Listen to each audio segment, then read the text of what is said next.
भजन करूया.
गंगेचे पाणी कावडी भरितो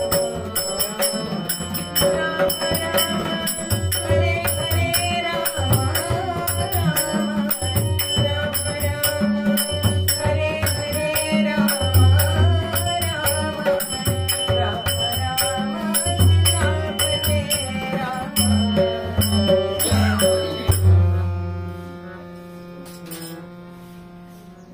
आजचा निरूपणाचा अभंग जनशांती ब्रह्म म्हटलं जातं अशा नाथांचा,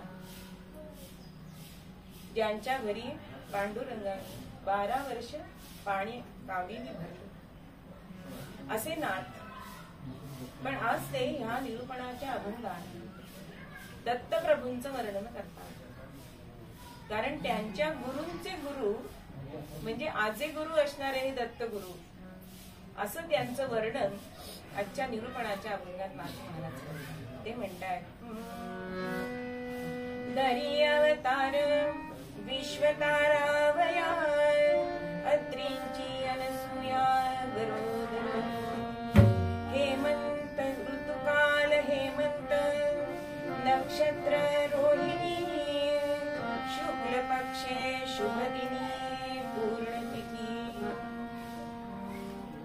सगळं दत्त महाराज कोणत्या मुहूर्तावर जन्माला आले ते सगळं वर्णन या अभंगामध्ये दिसतं। मग याचा काय अर्थ असेल असा थोडासा जर आपण विचार केला तर मुळात धरी अवतार विश्व तारावया। आपण अवतारांचे प्रकार बघितलेले आहेत की अंश अवतार, पूर्ण अवतार, पूर्णतम अवतार, अंशांश अवतार, कला अवतार असे अनेक प्रकारचे भगवंताचे अवतार झालेले आहेत।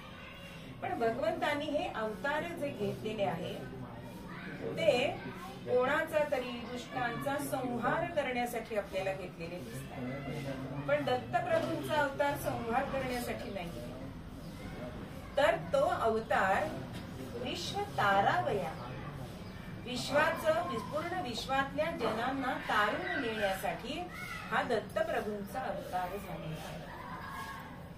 यांना दत्तात्रय असं म्हटलं जातं। मग दत्तात्रय म्हणजे दत्त म्हणजे दिलेलं।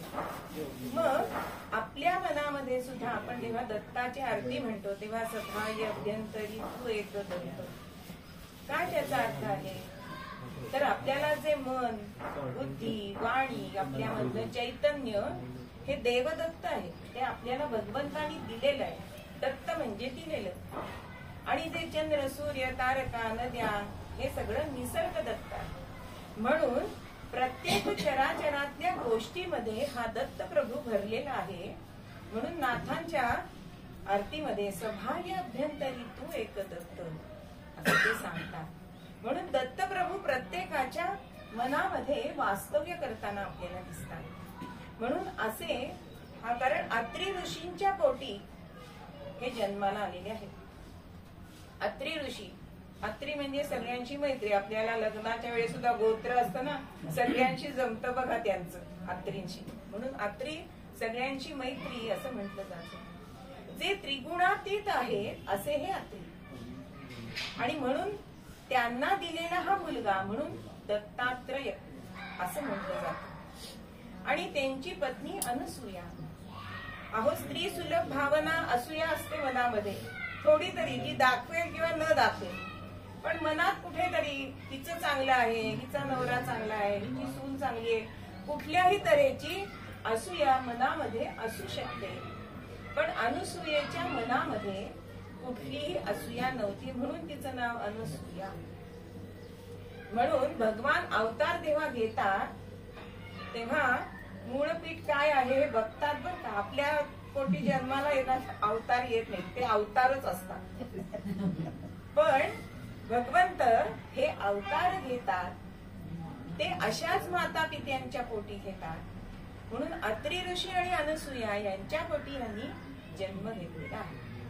दुसरं महत्वाची गोष्ट म्हणजे की हे दत्तात्रय जे आहेत, आपण इतर अवतार बघतो ते विष्णूंनी एक एक अवतार घेतलेला आहे. आपण दशावतार बघतो किंवा शंकरांचे मारुती अवतार वगैरे असे झालेले आहेत. पण दत्त अवतार जो आहे तो तिन्ही देवांचा समुच्चयाचा अवतार आहे. म्हणजे ब्रह्मा उत्पत्ती, विष्णू पालन स्थिती आणि शिव हा संहार. म्हणून उत्पत्ती स्थिती आणि संहार ह्यांचा समुच्चय म्हणजे ही तिन्ही सामर्थ्य या एकाच देवामध्ये आपल्याला दिसतात.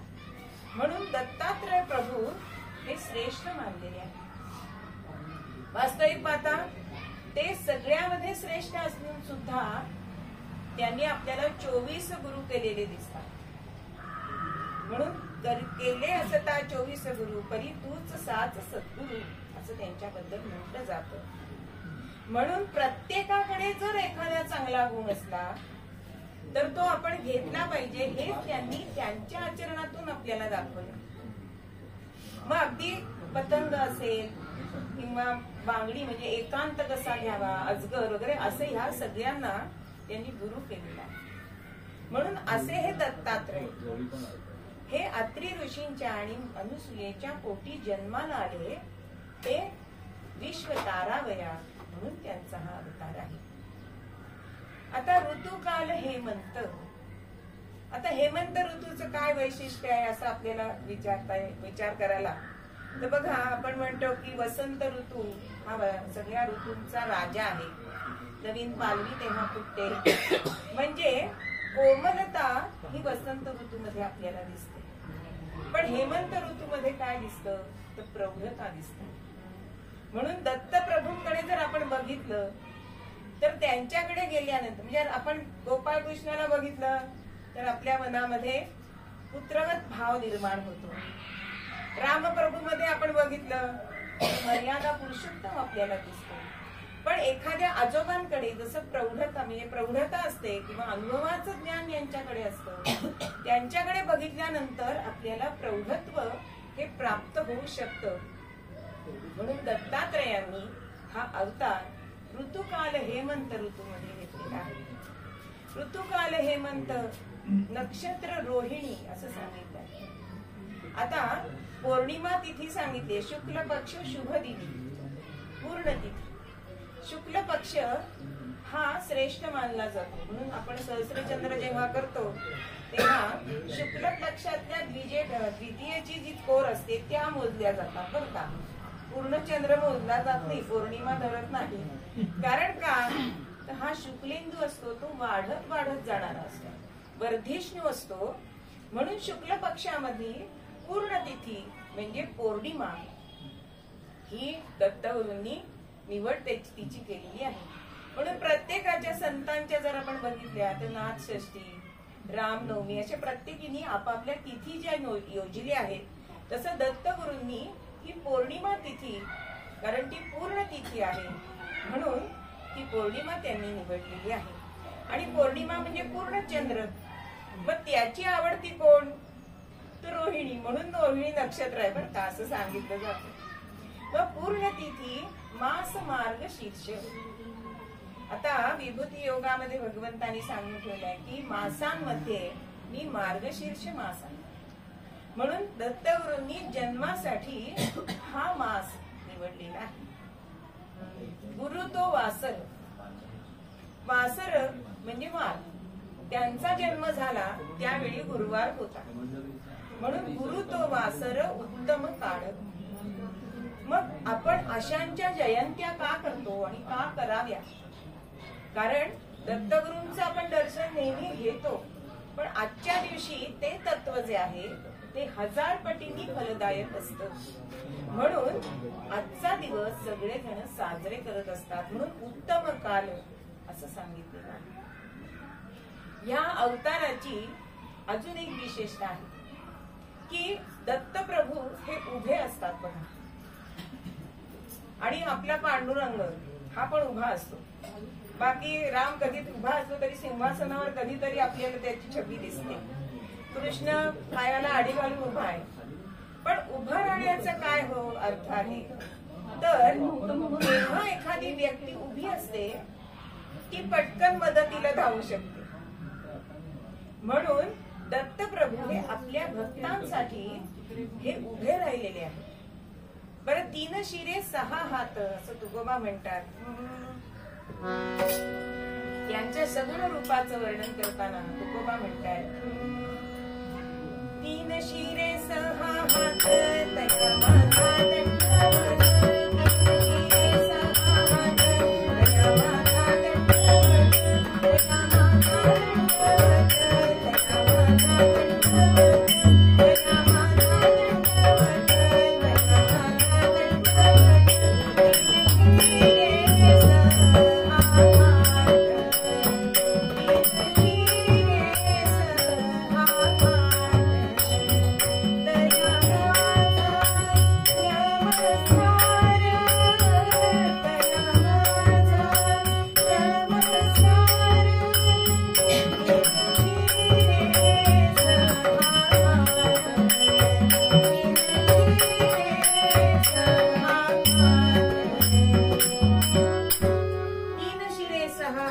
तया माझा दंडवत. शिरे आहे. मध्यभागी विष्णूंचं मुख आहे आणि दोन्ही बाजूला ब्रह्मा आणि शिव अशी मुख आपल्याला दत्तांमध्ये दिसतात.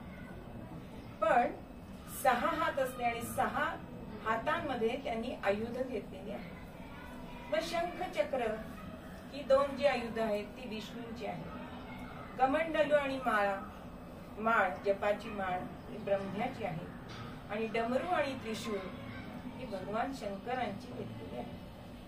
मग शंख चक्र आपल्याला काय सूचित करत असतो?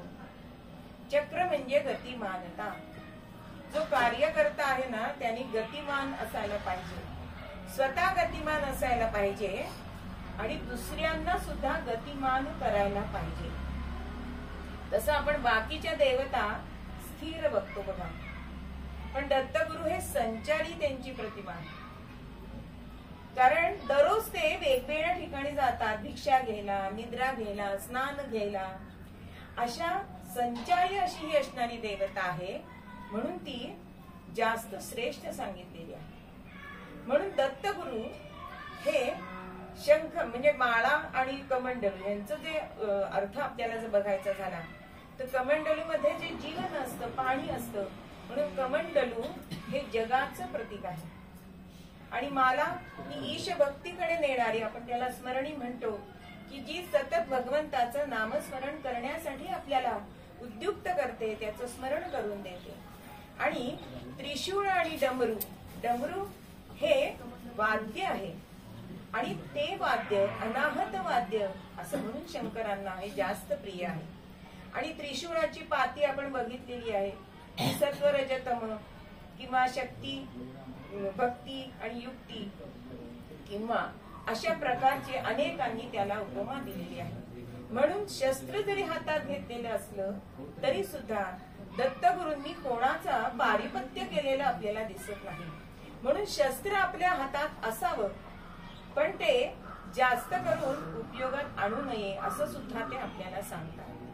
मग ह्या दत्तावताराचं काय महात्म्य आहे, काय वैशिष्ट्य आहे? तर आपण मगाशी बघितलं की इतर देवांचे अवतार झालेले आहेत ते दुष्टांचं निर्दान करण्यासाठी, पण दत्तप्रभूंचा अवतार झालाय तो कशासाठी झालाय? तर अहंतेचा नाश करण्यासाठी झालेला आहे. म्हणजेच आपल्या प्रत्येकाच्या मनामध्ये जी अहंता असते, जो अहंकार असतो, तो मारून टाकायचा आहे. म्हणजे दत्तगुरूंचं स्मरण करणं हे त्याला आपल्याला म्हणता येईल. दुसरं वैशिष्ट्य की देव असले तरी एखाद्या स्त्रीच्या मागे लागले की काय त्यांची परिणिती होते ह्या दत्त अवतारामध्ये आपल्याला दिसतं. म्हणून आपलं स्थान सोडून, आपलं आचरण सोडून कोणीही वागू नये हे ह्या अवतारातनं आपल्याला प्रतीत होत असतं. मग असा हा दत्त अवतार जो आहे तो गोरज मुहूर्तावरती झालेला आपल्याला दिसतो. मग का वरज मुहूर्तावरती आहे? तर साधक जेव्हा साधना करत असतो त्यावेळेला भगवंतांनी सांगितलं की तुमचं शरीर हे निरोगी राहायला पाहिजे. आपण आरोग्यावरती पूर्वरंग पूर्ण बघितलेला आहे. मग बघा, रामनवमीचा जन्म, रामाचा जन्म कधी आहे? तळपत्या उन्हामध्ये आहे. म्हणजे तुम्हाला ऊन सुद्धा सोसलं पाहिजे. मग हे कधी सोसेल? तुमचं शरीर जर निरोगी असेल तर सोसेल. कृष्ण जन्म हा रात्रीचा आहे, पर्जन्यामध्ये आहे. म्हणजे पावसा पाण्यापासून सुद्धा तुम्हाला साधना त्याच्यामध्ये करता आली पाहिजे. हा कृष्ण जन्म तुम्हाला सांगत असतो. मग दत्त जन्म हा तिन्ही सांजेचा आहे आणि हेमंत ऋतू आहे. म्हणजेच थंडीचा कडाका. थंडी आता गेलेली आहे थंडी, पण तरी सुद्धा तळेगावात गारवा आहे. स्वेटर दिसतायत अंगावरती. म्हणजेच ऊन, वारा, पाऊस, थंडी याच्यामध्ये तुम्हाला ही साधना करता यावी म्हणून तुम्ही आरोग्यदायी व्हा. हा पहिला मंत्र आपल्याला हे सगळे अवतार देतात. म्हणून एका जनार्दनी पूर्ण अवतार. व पूर्ण अवतार आहे म्हणजे तिन्ही देवांचा समुच्चय त्याच्यामध्ये आहे. म्हणजे अंश अवतार. या राम विजय मध्ये श्रीधर स्वामी म्हणतात, अवतार ही उदंड होती, अवतार उदंड ही होती, परी मागुती विजया जाती, तैशी नवे दत्तात्रय मूर्ती, कल्पांती ती नासेना.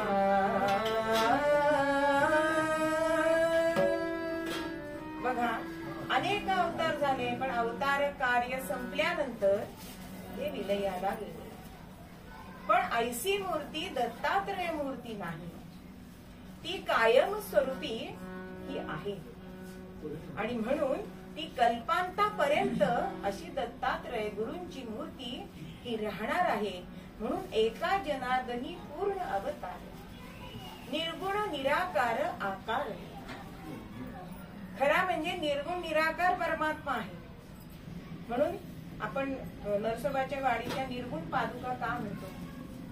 निर्गुण हा जो भगवंताचा जे रूप आहे ते सर्वसामान्यांना कळत नाही किंवा उमगत नाही. म्हणून ह्या संतांनी त्याला सर्व साकारामध्ये आणलेला आहे. म्हणून दत्तगुरूंचा वास. बघा, आपण इतर देवतांच्या जेव्हा आपण पूजन करतो त्यावेळी आपल्याला ती प्रतिमा समोर लागते. बघा, रामाची आपण जर आराधना करायची तर राम पुढे लागतोय, कृष्ण पुढे लागतोय. म्हणजे आता गणेश सुद्धा, गणेशाला शमी मांदार आवडतो, पण आपण म्हणून गणपती म्हणून मांदाराची पूजा करतो का? शमीच्या वृक्षाची पूजा करतो का? तुळस रामरायाला आवडते, पण म्हणून रामाची पूजन म्हणून आपण तुळशीची पूजा नाही करत. पण दत्तगुरूंचं हेही एक वैशिष्ट्य आहे की त्यांचा वास औदुंबर वृक्षाशी असतो. म्हणून आपण औदुंबराचं आपण पूजन करतो दत्तगुरू म्हणून. हेही या अवताराचं एक खास वैशिष्ट्य आहे. बरं, त्यांनी समभाव ठेवलाय. बघा, मागे धेनू धरली. धेनू हे पृथ्वीचं रूप आहे. 4 श्वान आहेत, ते वेदांचं रूप सांगितलेलं आहे. म्हणजे सगुण रूप बघितलं तर श्वान आणि गाय, धेनू ह्या सगळ्यांना त्यांनी आपलंस केलेलं आहे. हे पण त्यांच्या आचरणातून आपल्याला दिसायला कळायला पाहिजे की आपण पण सर्व समभाव ठेवला पाहिजे. आपण व्यवहारामध्ये सुद्धा असं वागत नाही की आपली कामवाली आपल्या शेजारी जर कोचावर बसली तर चालत नाही आपल्याला. अजून हा समभाव कधी आपल्या मनात येणार? मग हा भाव येण्यासाठीच हा पूर्ण अवतार जो आहे तो विश्व तारामय झालेला आहे. आणि हा भाव आपल्या मनामध्ये यावा म्हणून आपण दत्त जयंती सारखे उत्सव हे आपण अगत्याने करत असतो. म्हणून विश्वाला तारणारा असा हा दत्तगुरूंचा अवतार. म्हणून आपल्या आजे गुरूंचं वर्णन करताना मूळ पद्यामध्ये आपल्याला नाथ महाराज हेच सांगतात, धरी अवतार विश्व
वेळ दिसत एक 10 मिनिटं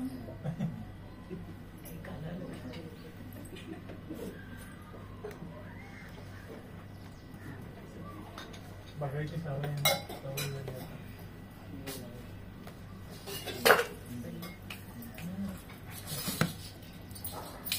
एकदा भजन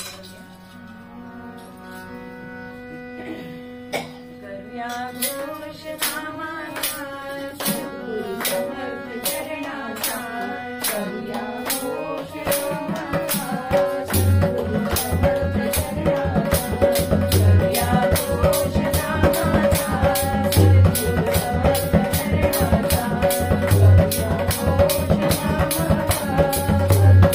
समर्थ चरणाचा करूया घोष नामाचा सद्गुरु समर्थ चरणाचा करूया घोष नामाचा सद्गुरु समर्थ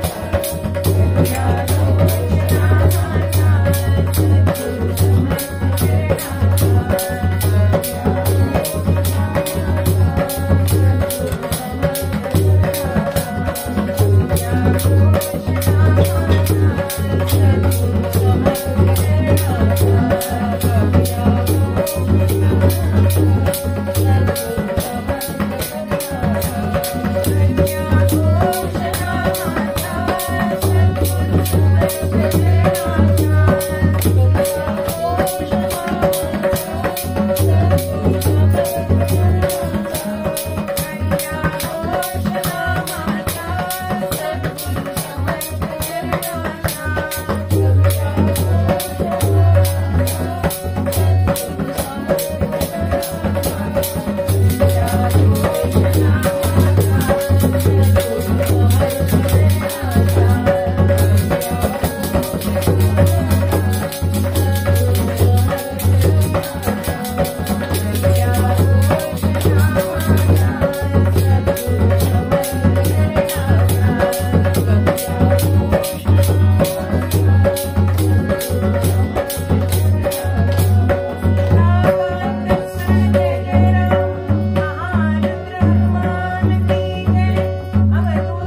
घोष पतिव्रताजी सद्गुणमंडिता पतिव्रताजी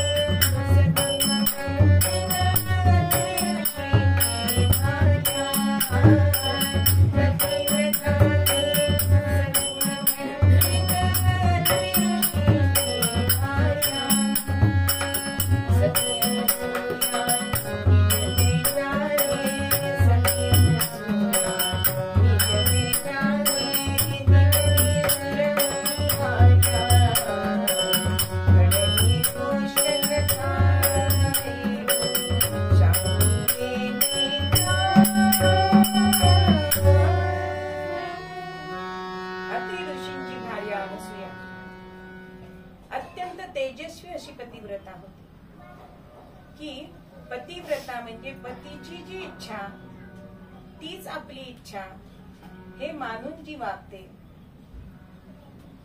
ती पतिव्रता आणि पतीच्या सुखात सुख मानणारी अशी ही अनसूया होती.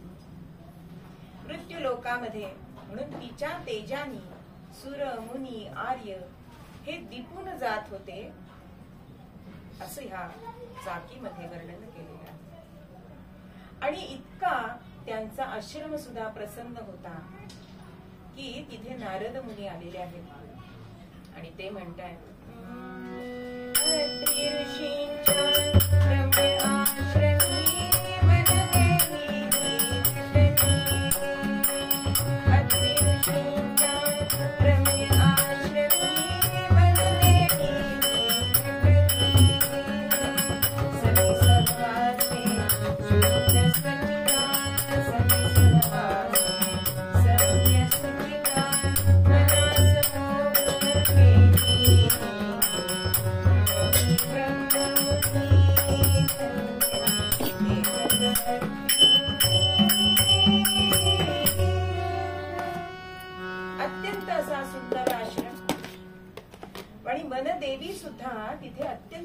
अशी होती. आणि ह्या आश्रमामध्ये नारद मुनी गेले आणि सती सहवासे सत्य सुचिता. सुचिता म्हणजे काय हो, तर विकारांवर जी मात करून जी वागते ती सुचिता. अशी ही अनसूया वागत होती. आणि म्हणून देवर्षी नारद मुनी म्हणताय की धन्य ती अत्री कामिनी, हिच्यासारखी पतिव्रता होणे नाही. मग हिच्या कीर्तीचा डंका सगळीकडे आपल्याला नेलाच पाहिजे. स्पीड पोस्ट आहेत ना आमचे नारद मुनी म्हणजे. म्हणून नारद मुनी कुठे गेले, गळलागिनी ब्रह्मलोकात, गळलागिनी ब्रह्मलोकात, गळलागिनी वैकुंठात, गळलागिनी कैलासात, कळकळीचा नारद तो.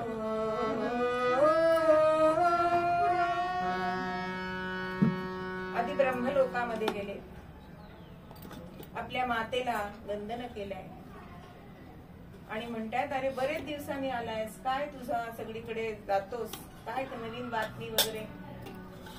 आणि मग अत्री कामिनींची किती ती महान प्रतिव्रता आहे असं सांगतात. देवस्त्रिया झाल्या तरी सुद्धा असूया मनात होती. खरंच का अशी असेल ती?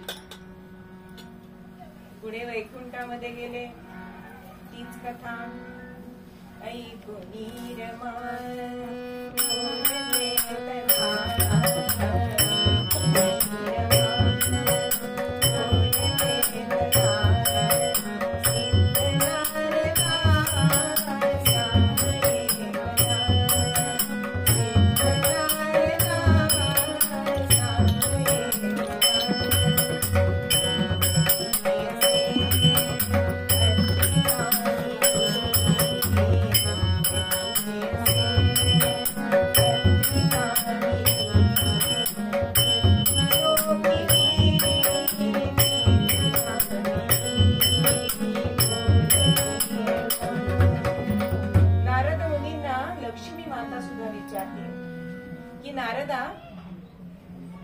काय वार्तापत्र.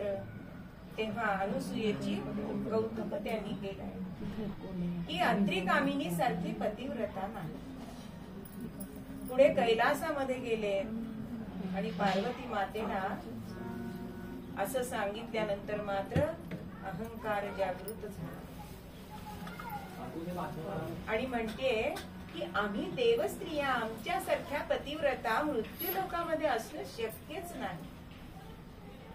मुनी बोले कासयानी, मुनी बोले कासयानी,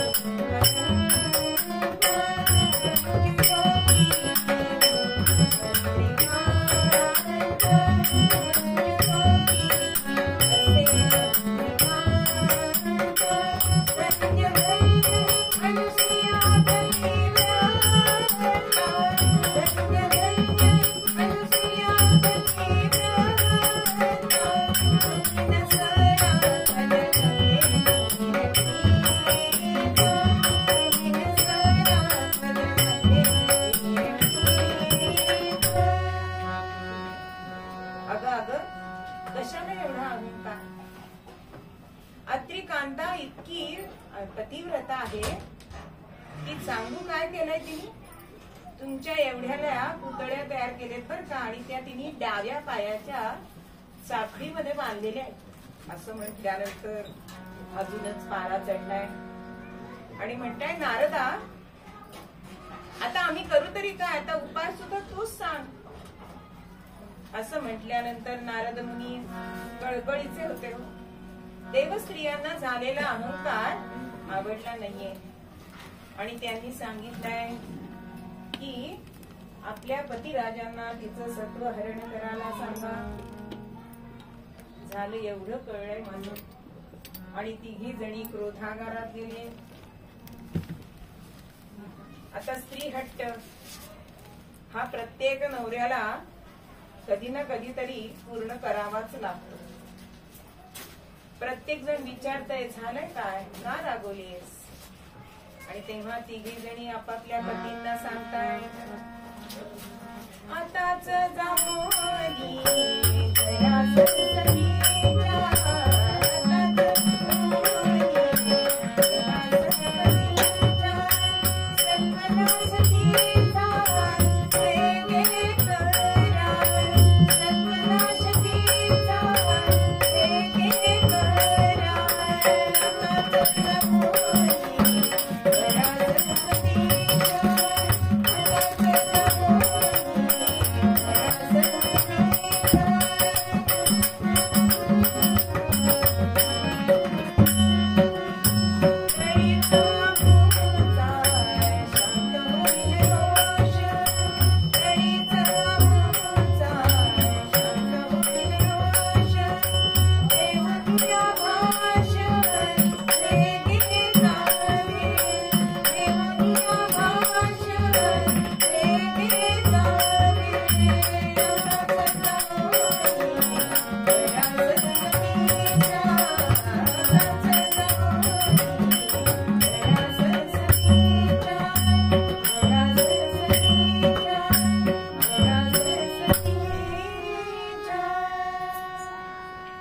आत्ताच्या आत्ता तिच्या घरी जा आणि तिचं सत्व हरण करा. आणि मग काय, सत्व हरण करायचंय म्हणून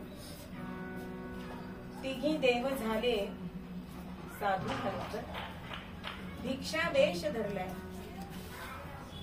मोहे भुलले तिन्ही देव, घेतला भिक्षा वेश अभिनव. आणि अत्रि ऋषींच्या आश्रमाकडे निघाले. माई भिक्षा, माई भिक्षा, रस्तो रस्ते फिरते. माई भिक्षा, माई भिक्षा, रस्तो रस्ते फिरते. अत्रि ऋषींच्या आश्रमस्थानी, अत्रि ऋषींच्या आश्रमस्थानी येऊन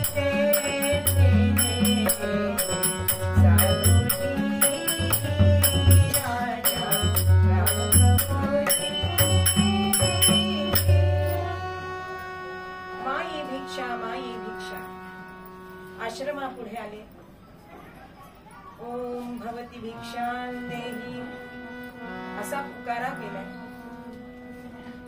आपल्या आश्रमातून अनुसुया माता बाहेर आली आणि बघतायत तर 3 अतिथी आले.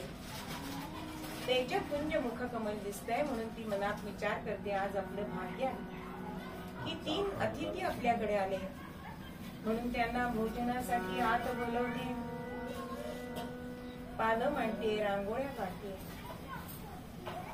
आणि हे तिन्ही जण म्हणतात की आम्हाला अशी भिक्षा नकोय, आम्हाला कशी भिक्षा हवी, तर आम्हाला तुम्ही नग्न होऊन आम्हाला ही भिक्षा वाढावी अशी आमची अट आहे. ही अट ऐकून चमकले मनामध्ये. मनात म्हणते माझं सत्व आज बघायची वेळ आलेली आहे. आणि मनामध्ये आपल्या पतीचं स्मरण करत दिजोक्ती परसोनिया स्मरुनी मानसी तेजवार सुकांत पद तीर्थ भे करीत रोहिया तेजवार दयावरी सिंचिता शिशुरहान होती तिघे सुधा विकल हो मुनी सतीतयास मंडळी आपल्या पतीचं स्मरण केलंय आणि कमंडलूतलं त्यांचं चरण तीर्थ हातात घेतलाय आणि त्या तिन्ही यतींवर ते सिंचन केलंय. आणि पातिव्रत्याचा असा महिमा की तक्षणी ते 3ही देव बालक झाले.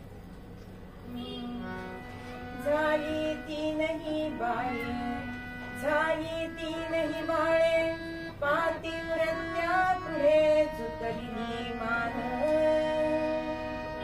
देव असले ना तरी पातिव्रत्यामुळे त्यांना माना झुकवावे लागले. असा सतीचा मान असतो. जी सती पतिव्रता असते, जी पतीला आपली देवता मानते, इतकं पातिव्रत्य तिच्या ठाई असतं. आणि अत्यंत क्षुधेने विकल झालेली अशी ही 3 बालके, आणि त्यांना स्तन्य दिलाय आणि इतक्यामध्ये अत्रि ऋषींची स्वारी आश्रमामध्ये आली. आज आश्रम गजबज ज्याला दिसतोय म्हणून आश्चर्यचकित झाले. कोण ही बालक? आणि झालेला सगळा वृत्तांत सांगितलाय. मग त्यांच्याकडे जे गुरुकुलात शिकणारे जे विद्यार्थी होते त्यांना मातेनी एक मोठा पाळणा करायला सांगितलाय आणि एकाच पाळण्यामध्ये तिघांना ठेवल्यावर. पण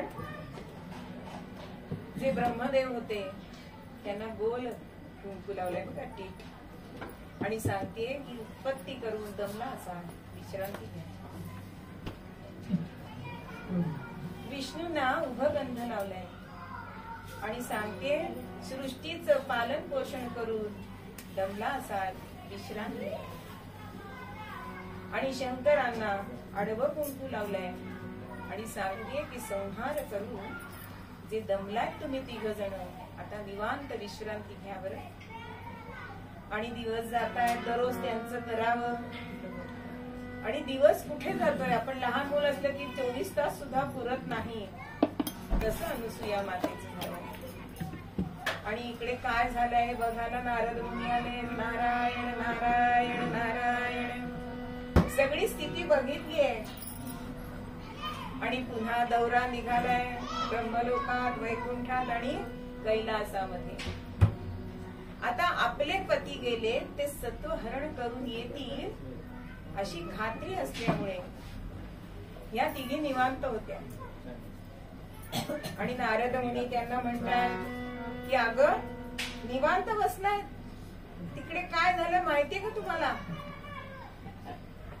तेव्हा ती म्हणते काय झालं? 3 जण विचारतात. अहो त्या अनसूया मातेनी तुमच्या नवऱ्यांना बाळ करून टाकलेली आहे, पण अजून अभिमान गेला नाहीये.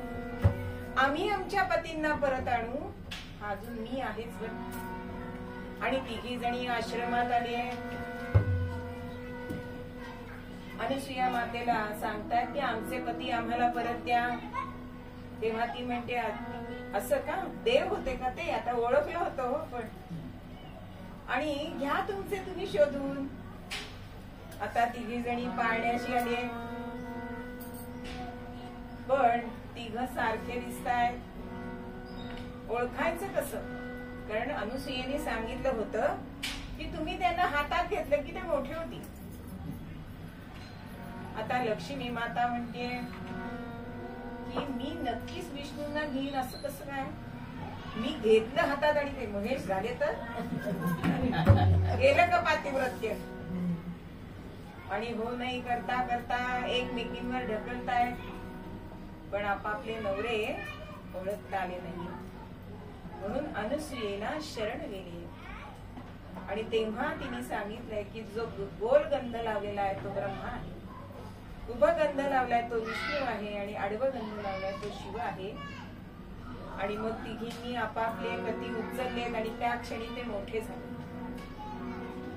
3 देवांनी अनुसूया मातेला वंदन केलं की आमचा हा कालावधी अत्यंत सुंदर गेलाय.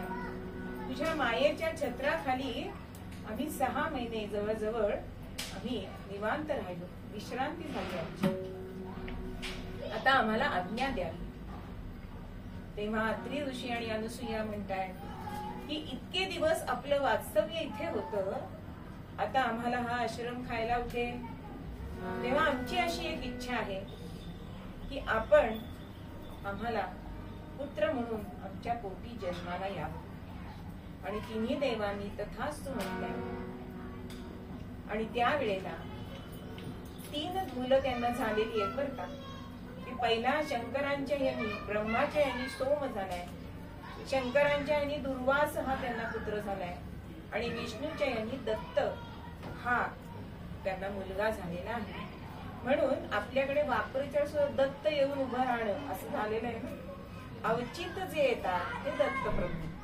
म्हणून ह्या तिघांनी असा अवतार घेतलाय आणि तो अवताराचा दिवस म्हणजेच आजची दत्त जयंती. फुलं आपल्याला आहे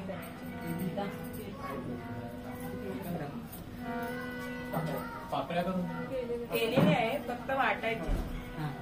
इथं ते वाटतं घातलंय का गुलाल? गुलाल लावलाय का त्याला कुंकू तरी लावा काही. गुलाल झाला ना अनिकेत. गुलाल गुलाल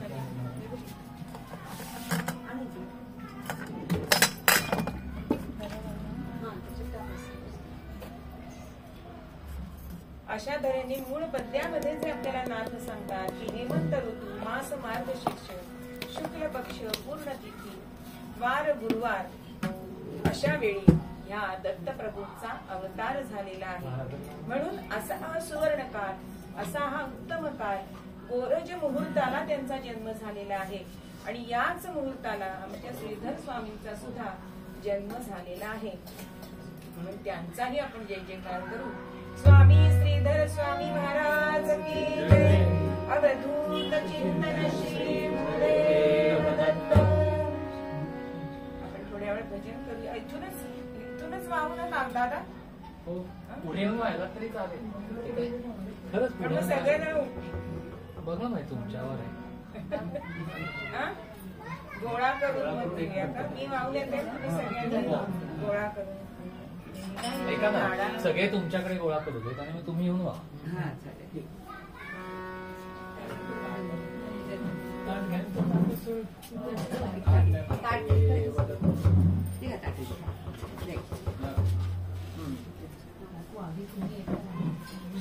मी माझ्या हातात तुम्ही वाहून द्या ना.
Thank you.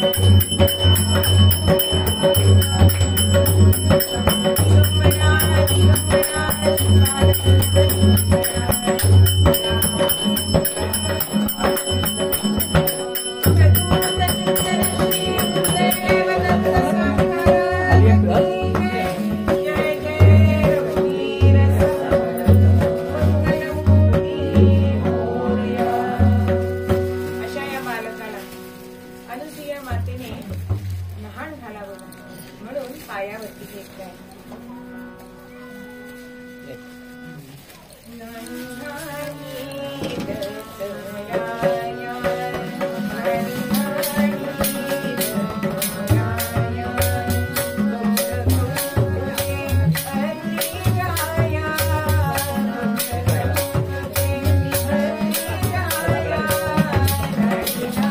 हे काय आहे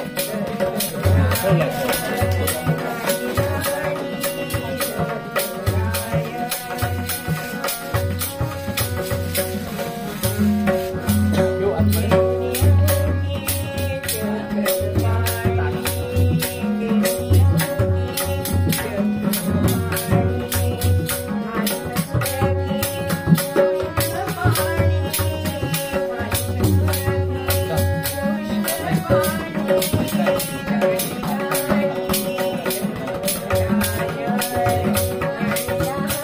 म्हणतायत ना तोपर्यंत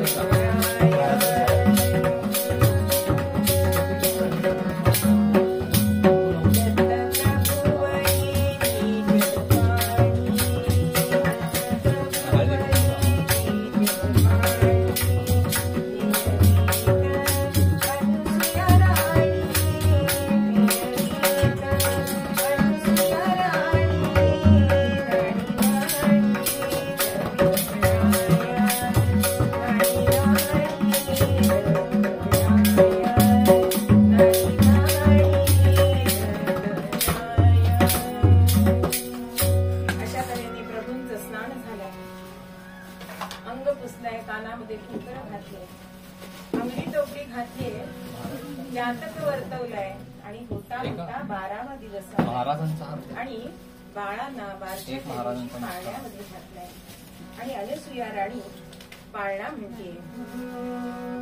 बाळा जो जो रे, बाळा जो जो रे, विश्वेश, ईशी विष्णू विश्वेश, बाळा जो जो रे, बाळा जो जो रे, बाळा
दत्तप्रभूंचा अवतार हा आकार घेतलाय.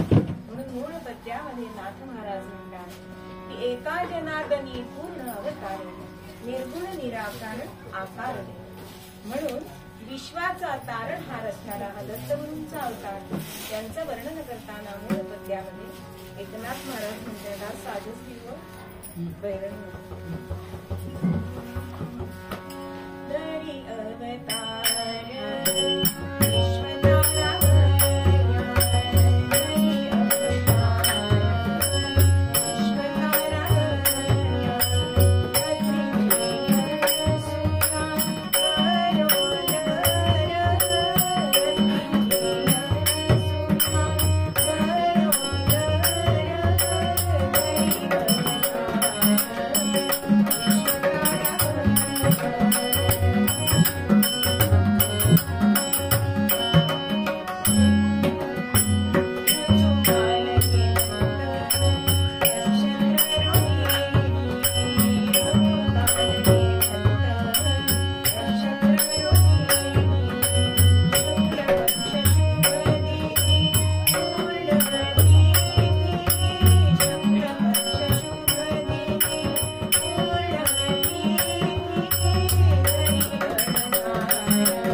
सद्गुरूंच्या चरणी अर्पण करून एक मागणी मागते.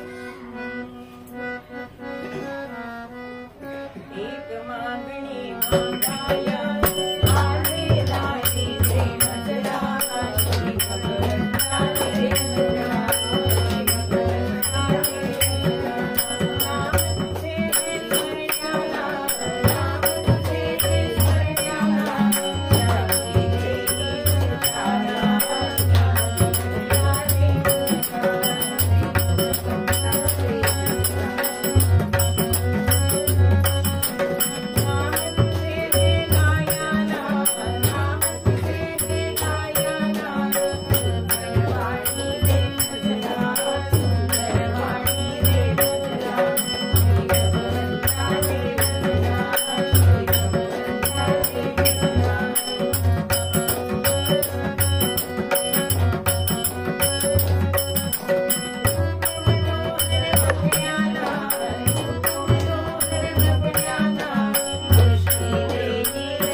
काढलेली आहे ना तिकडची काढली आहे ना.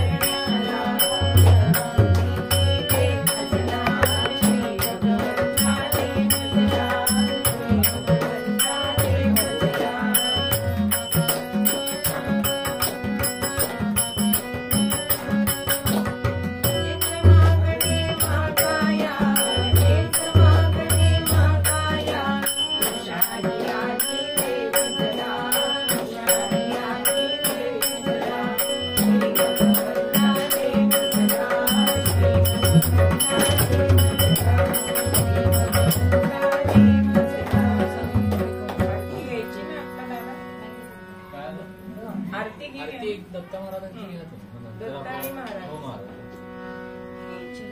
देवा देवा तुझा विसर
चालू बंद आहे. कृष्णाचं त्रयमूर्ती